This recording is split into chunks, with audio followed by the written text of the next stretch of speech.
ഇവിടെ ഇരുന്ന് ocean film production കമ്പനിയുടെ ലോഞ്ചിങ് ആണ് എല്ലാവർക്കും അറിയാം.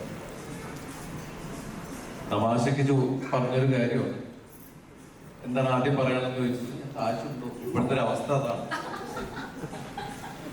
അപ്പൊ എന്തെങ്കിലും അവരുടെ അങ്ങനെ വരട്ടെ.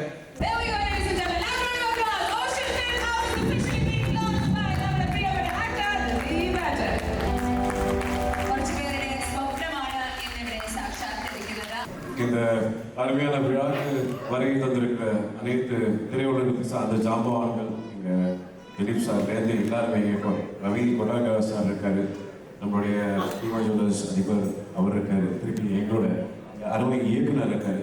அதே மாதிரி தான் எங்களுடைய கஸ்தூரி மேடமும் சரி, அதே மாதிரி அவங்க அதாவது ஓஷன் ஃபிலிம் ஹவுஸ் இல்லையா, இந்த குடும்பத்துக்கு சேர்ந்த Ilyas sir and doctor Shamla, உங்களுக்கும் சரி இந்த அருமையான ஜோடிக்கு என்னுடைய மனமார்ந்த வாழ்த்துக்கள்.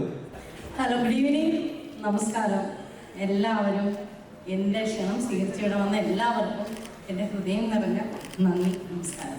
ഞാൻ കുഞ്ഞിലേ തൊട്ട് തന്നെ സ്വപ്നം കാണാറുണ്ട്.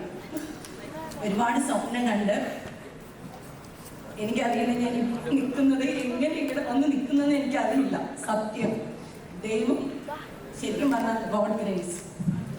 ഞാൻ ദൈവത്തിനോടും പിന്നെ അതുപോലെ തന്നെ എന്നെ ഇവിടം വരെ എത്താൻ സഹായിച്ച എൻ്റെ എല്ലാ ഫ്രണ്ട്സിനോടും, പ്രത്യേകിച്ച് എൻ്റെ കസ്റ്റമേഴ്സിനോട് പ്രത്യേകം നന്ദി ഞാൻ പറയുന്നു.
ദിലീപേട്ടനാണ് 24 വർഷത്തെ പരിചയമുണ്ട്, പക്ഷേ ദിലീപേട്ടൻ എന്നെ അറിയില്ല.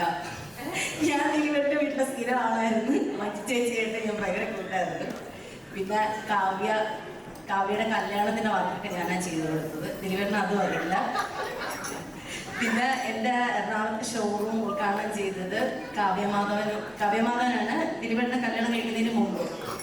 അപ്പോൾ അങ്ങനെ കുറേ പരിചയമുണ്ട് ദിലീപേട്ടനുമായിട്ട്. പക്ഷേ വളരെ യാദൃച്ഛികമായിട്ട് ഞങ്ങൾ ആരും പ്രതീക്ഷിക്കാതെ തന്നെ ഞങ്ങളുടെ ഈ ഒരു ചെറിയൊരു പ്രോഗ്രാമിലേക്ക് ദിലീപേട്ടൻ എങ്ങനെയാണ് വന്നതെന്ന് എനിക്കറിയത്തില്ല. ഞങ്ങളുടെയൊക്കെ മനസ്സ് പോലെ തന്നെ ദിലീപേട്ടൻ ദൈവം ഞങ്ങളുടെ കയ്യിൽ കൊണ്ടു തന്ന പോലെ ദിലീപേട്ടൻ ഇവിടെ എത്തി. ഇന്ന് ദിലീപേട്ടൻ്റെ കൂടെ എനിക്ക് ഞാൻ വിളിച്ചിട്ടോ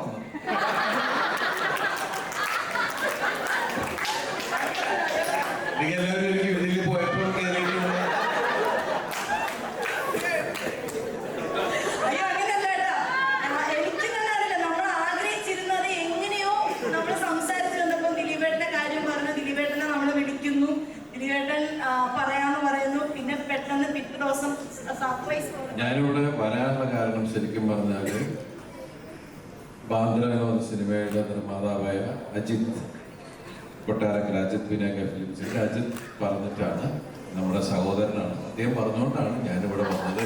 പക്ഷെ ഇത്രയും പരിചയമുള്ളത് ഇപ്പോഴായിരിക്കും.